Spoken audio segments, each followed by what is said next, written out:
Welcome to Toffee TV. It is my three talking points. Everton 2, Arsenal 1 at Goodison. It sounds good to say.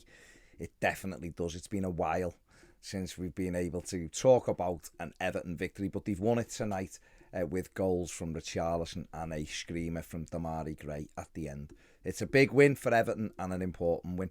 First thing I want to talk about is the attitude of the players tonight. It's been questioned in the last few weeks. It was questioned certainly at games against Watford, Wolves away. It was absolutely questioned. But I thought tonight it couldn't be questioned. I think every player worked his socks off tonight. I think the crowd were instrumental in that. The crowd were brilliant, I thought, all night. And I think the players responded to it. But what we say as fans who go to the game or watch the game, wherever you're watching it from, you want to see those players giving everything. The same as any of us would love to do. We'd love to pull on an Everton shirt and go out there and give our all. And that's what we expect from our players. And I thought tonight they did that. In terms of 8 games without a win, you start looking at it and saying, are the players playing for the manager? I think we've seen lots of evidence when players throw the towel in and go, I'm done with this manager. I think you can see it a mile off. I don't think it was there with Benitez still. I know some people will want him gone, and I'm not here to dispute that. I'm just talking about the team at the moment. Luca Dean was left out the 18 tonight. He's got to get on board with everything, same as other players have. We all got to pull in the right direction. Rafa Benitez, it seems, is going to be here for a while. So we have to just back it. But the players are still putting the shift in. It'll be different if they stop. If evidence starts appearing that they're not giving it all, then we might have to question other things. But I just thought the attitude of them to keep going tonight, keep sticking to battling for the ball. Okay, in possession at times, we're still not good enough. We're slow. We look awkward when we've got the ball, which is crazy when you think these are players who have a ball at the feet every day. But that's maybe something you've got to get better at. But I think attitude-wise, I thought it was quite good tonight. Second thing I want to talk about is just the state of the club in terms of what we've seen over kind of like the last week. We lost at Brentford and it was grim. We then had the Merseyside derby and we were destroyed, let's be honest. And since then, there's been a lot of fallout. Fans aren't happy, and rightly so.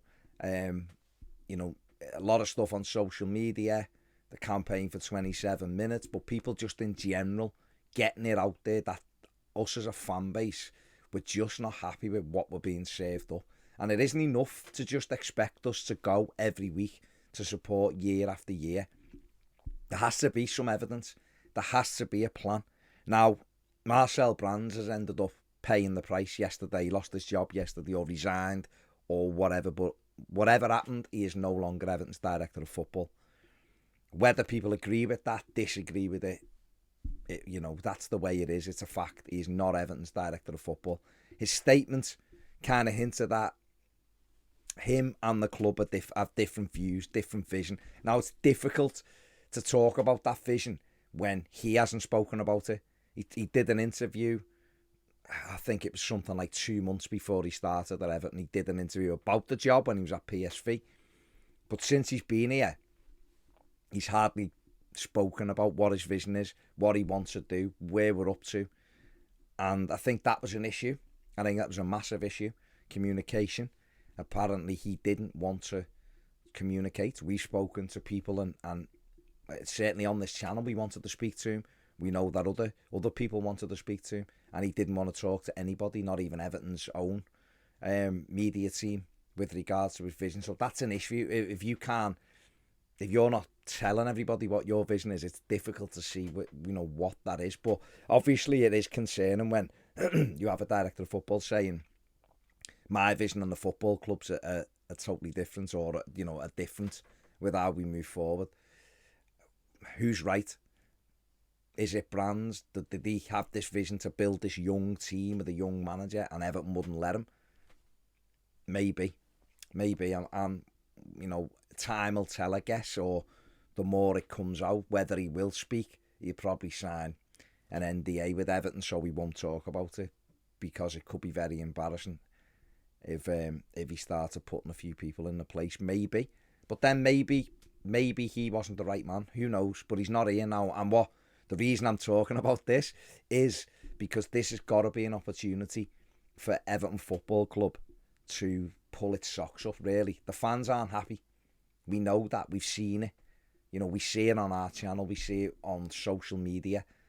We see it in terms of things like the 27 campaign tonight. Things like that. The fans aren't happy. The board need to know. The owner, who is getting a kick, and rightly so. Rightly so. He's made some dreadful errors, I think, since he took over. He's done good stuff, don't get me wrong, but, you know, we want him to take hold of this now and put a proper structure in.